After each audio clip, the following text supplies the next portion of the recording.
Assalamualaikum Avtocenter podpisçiləri ilə Qalaza 2025 yılda işləb çıxarılğan Style avtomat korkak robotumuz satığa geldi. Maşın kraskası Zavadsko 100% taza. 4 tane yumuşak balon koyulgan. Birinci numaram alıngan. Maşının yine durdu torpedanın üstünde.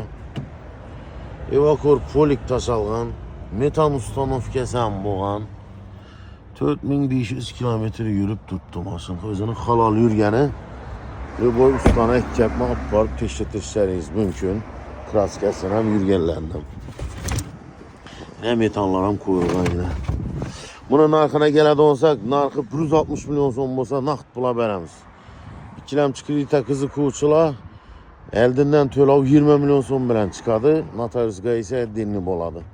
Mənzilimiz Sıxanqa yolunda 9-un axırı Avtocenter Kapital Bank.